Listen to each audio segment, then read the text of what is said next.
अपनी भैंस के लिए जंगल में चारा काटने जा रही थी। तभी पास के एक बरगद के पेड़ पर एक जादुई तोता बैठा था। उसने राधा को देखकर कहा, वाह, ये औरत कितनी मेहनती है।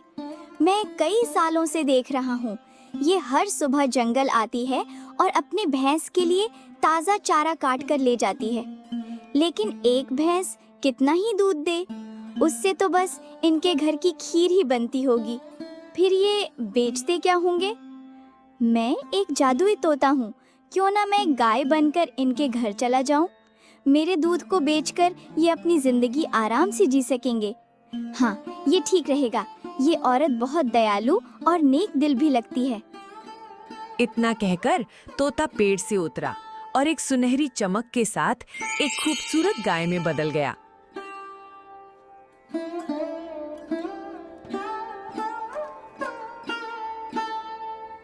फिर वो राधा के पास गया और बोला, हे दयालु औरत, इस जंगल में मेरा कोई नहीं है।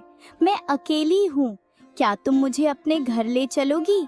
मैं तुम्हें बदले में ढेर सारा दूध दूंगी। राधा ने गाय की बात सुनकर आश्चर्य से कहा, ये क्या? मैं कोई सपना तो नहीं देख रही। ये गाय तो बोल रही है। पहले तुम बताओ, तुम बोल कैसे रही हो? मैंने तो आज तक कोई गाय इंसानी आवाज में बोलते नहीं देखी। दरअसल मैं एक जादुई गाय हूँ, इसलिए मैं इंसानों की तरह बोल सकती हूँ और उनकी बातें समझ सकती हूँ। मैं कह रही थी, मुझे अपने घर ले चलो। तुम मुझे सुबह शाम हरा भरा चारा देना और मैं तुम्हें ढेर सारा दूध दूंगी। उस दूध को बेचकर तुम अपनी जिंदगी आराम से चला सकोगी। एक भैंस से तुम्हारा गुजारा तो हो नहीं रहा। राधा ये सुनकर बहुत खुश हुई और बोली, अरे जादुई गाय, तुम सच कह रही हो। अगर ऐसा हुआ तो हमारी सारी मुश्किलें खत्म हो जाएंगी। ठीक है, तुम मेरे साथ चलो। राधा गाय को लेकर घर की ओर चल पड़ी।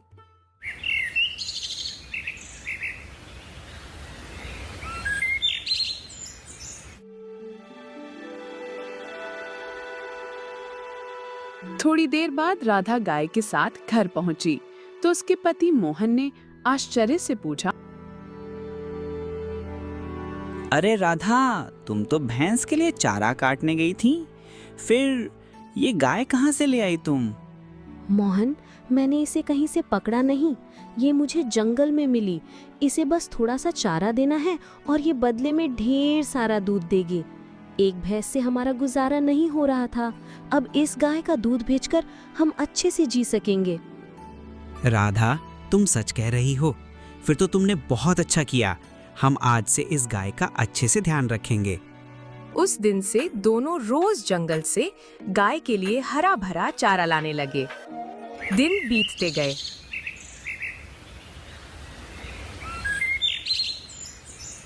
कुछ समय बाद मोहन गांव के मुखिया के पास रोज दूध देने जाने लगा। एक दिन उसका पड़ोसी किशन ये सब देखकर सोचने लगा, अरे, इसके पास तो एक ही भैंस थी, फिर ये रोज बाल्टी भरकर दूध कहाँ से ला रहा है? एक भैंस इतना दूध कैसी दे सकती है? जरूर कोई रहस्य है, मुझे जल्दी पता लगाना होगा। किशन अपनी पत्नी सरला को ये बात बताने घर गया। घर पहुंचकर बोला, सरला, तुम तो जानती हो कि मोहन के पास सिर्फ एक भैंस थी, फिर वह कहाँ से रोज बाल्टी भर भर के दूध बेच रहा है? हमें जल्दी पता लगाना होगा, वरना वो हमसे भी अमीर हो जाएगा। ये जी, अगर ऐसा है तो जाइए और जल्दी पता लगाइए। मैं ऐसा होता नहीं देख सकती। हाँ ठीक है, मैं अभी जा रहा हूँ। वह मोहन के घर पहुंचा और चुपके से सब देखने लगा। मोहन गाय से बातें कर रहा था। मेरी गाय और चारा खाएगी? मैं अभी लाता हूँ। नहीं मोहन, आज तुमने मुझे बहुत चारा खिला दिया। अब मैं और नहीं खा सकती। किशन गाय को बोलते हुए देखकर हैरान रह गया। अरे, यह गाय तो बोल रही है। यह कैसे हो सकता है? गाय भी इंसानों की तरह बोलती है। मोहन, आज मैं तुम्हें ढेर सारा दूध दूंगी। जितना दूध चाहिए उतनी बाल्टियां रख दो। कल सुबह वो सारी बाल्टियां दूध से भरी होंगी। नहीं गायत्री, तुम पहले जितना दूध देती थी उतना ही दो। ज्यादा लालच अच्छा नहीं, हमारा गुजारा अच्छे से हो रहा है। वैसे तुम्हें मेरे घर अच्छा लग रहा है ना? तुम्हें चारा देने में तुम्हें परेशान नहीं हूँ। हाँ मोहन, मैं बहुत खुश हूँ। हमारे दूध से तुम्हें फायदा हो रहा है ना? हाँ गायत्री, तुम्हारे दूध से हमें 2 वक्त की रोटी मिल रही है। अच्छा, तो ये जादुई गाय है जो बाल्टी बाल्टी दूध देती है। मुझे जल्दी कुछ करना होगा। हाँ, कल जब मोहन गाय को जंगल ले जाएगा, मैं उसे मार दूंगा। फिर देखता हूँ ये दूध कहाँ से लाता है। मोहन, एक जरूरी बात सुनो। अगर मुझे कुछ हो जाए या कोई मुझे मार दे तो तुम चिंता मत करना। जिस पेड़ के नीचे मैं राधा को मिली थी उसकी पत्तियां मेरे सिर पर रख देना। मैं फिर से जीवित हो जाऊंगी। गायत्री, ऐसी बातें क्यों करती हो? मेरा किसी से झगड़ा नहीं। कोई तुम्हें क्यों मारेगा? चलो मैं तुम्हें जंगल ले चलता हूँ।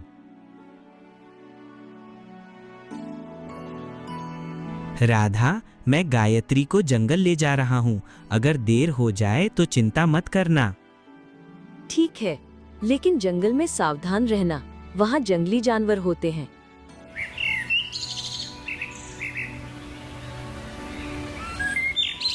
मोहन गाय को लेकर जंगल गया। वहाँ गायत्री हरा भरा चारा खाने लगी। तभी मोहन ने सोचा, आज बहुत गर्मी है, एक काम करता हूँ, मैं उस पेड़ के नीचे थोड़ा आराम कर लेता हूँ। वो पेड़ के नीचे जमीन पर बैठ गया। इधर किशन झाड़ियों में छिपा था। उसने सोचा, इस गाय को मारना ही पड़ेगा, ये मेरे रास्ते का कांटा है। तभी गायत्री जोर जोर से चिल्लाने लगी। मोहन नींद से जागा और बोला, अरे गायत्री को क्या हुआ? मुझे देखना चाहिए।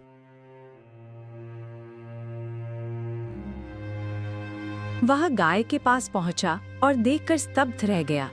गायत्री मर चुकी थी। मोहन बहुत दुखी हुआ और उसकी आंखों से आंसू बहने लगे। हे भगवान, ये कैसे हो गया? मेरी गायत्री कैसे मर गई? अब मैं राधा को क्या जवाब दूंगा? मोहन उदास होकर घर लौटा। तभी राधा ने पूछा, मोहन, क्या हुआ? तुम इतने दुखी क्यों हो? और गायत्री कहाँ है? राधा, मैं तुम्हें कैसे बताऊं? गायत्री अब नहीं रही, वो मर गई। ये क्या कह रहे हो? वो तो जंगल में चारा खाने गई थी। बताओ क्या हुआ? मैं जंगल में पेड़ के नीचे सो रहा था, तभी अचानक गायत्री की चीख सुनाई दी। जब मैंने देखा तो वह मर चुकी थी।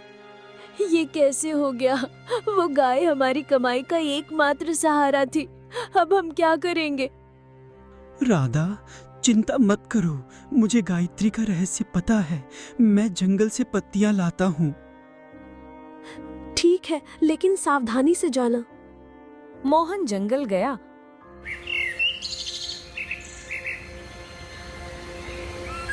और उस पेड़ की पत्तियां तोड़कर गाय के पास पहुंचा।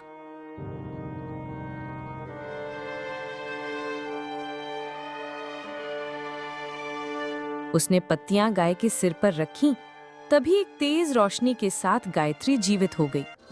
मोहन खुश होकर बोला, गायत्री, तुम वापस आ गईं। भगवान का लख लख शुक्र है। पता है, मुझे तुम्हारे बिना अच्छा नहीं लग रहा था। राधा और मैं रो रो कर बुरा हाल हो गया। मोहन, अब मैं ठीक हूँ। चलो घर चलते हैं। राधा मुझे देखकर खुश होगी। मोहन गाय को लेकर घर गया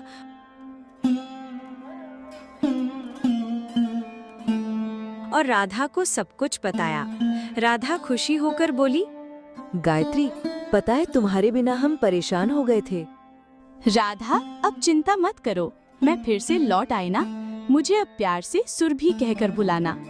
मोहन, घर में खाने को कुछ नहीं है, अब क्या करें? मोहन, बाल्टी लाओ, मैं तुम्हें ढेर सारा दूध दूंगी।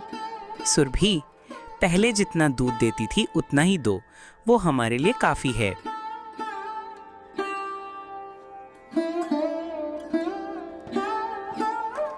मोहन बाल्टी लाया। एक जादुई रोशनी के साथ बाल्टी दूध से भर गई।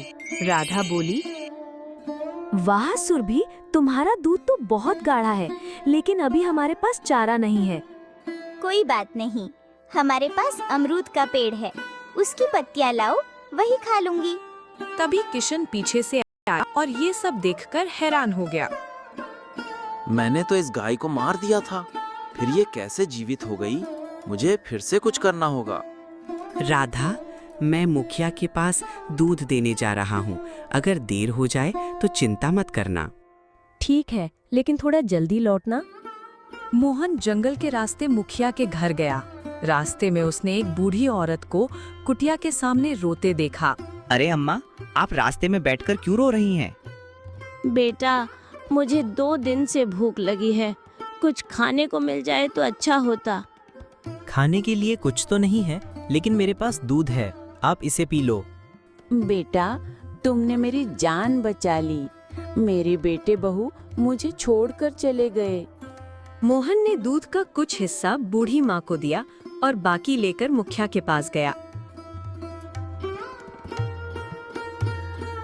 मुखिया जी, ये ताज़ा ताज़ा दूध लाया हूँ। मोहन, तुम कई दिन के बाद आया, कोई दिक्कत परेशानी थी क्या? हाँ मुखिया जी, मेरी गाय बीमार थी, लेकिन अब सब ठीक हो गया है। वह दूध देकर घर लौटा। कुछ दिन बीत गए। Just wow, grab it, just grab. Mohan अब गरीबों की मदद करने लगा। किशन को यह देखकर बहुत जलन होने लगी। ये मोहन तो दूध बेचकर अमीर बनते जा रहा है। मुझे उसकी गाय को फिर से मारनी होगी। गांव में सुरभि के जादुई होने की बात फैल गई। मुखिया को भी पता चला। वो मोहन के घर गया और बोला, मोहन, मैंने सुना है तुम्हारी गाय बहुत खास है, क्या मैं उसे एक बार देख सकता हूँ? हाँ हाँ मुखिया जी, क्यों नहीं, आइए दिखा देता हूँ। वह मुखिया जी को गौशाला ले गया। मोहन, मुझे यकीन नहीं आ रहा है, क्या ये गाय मेरे सामने दूध दे सकती है? हाँ, क्यों नहीं, देखिए। उसने एक बाल्टी रखी और बोला, सुरभि, मुखिया जी को अपनी शक्ति दिखाओ। एक सुनहरी रोशनी के साथ बाल्टी दूध से भर गई। मुखिया लालच में आ गया और बोला, मोहन, ये गाय मुझे दे दो, मैं तुम्हें बहुत सारा धन दूंगा। नहीं मुखिया जी, यह गाय मैं नहीं बेच सकता। मुखिया ने गाय को छूने की कोशिश की, लेकिन उसके हाथ जलने लगे। मोहन, ये मुखिया गरीबों को लूटता है, आज मैं इसे सबक सिखाऊंगी। मुझे माफ कर दो, मैं ये गाय नहीं लूंगा। मुखिया जी, आपने गरीबों की जमीन छीनी है, उन्हें वापस कर दीजिए और माफी मांगिए। मुखिया को अपनी गलती का एहसास हुआ। उसने सबकी जमीन लौटाई और गरीबों की मदद शुरू की। मोहन, मेरा काम यहाँ पूरा हुआ। तुम अब खुशहाल हो। मैं किसी और गरीब की मदद करने जाऊंगी। सुरभि, तुमने हमारी जिंदगी बदल दी। ये एहसान जिंदगी भर नहीं भूलूंगी।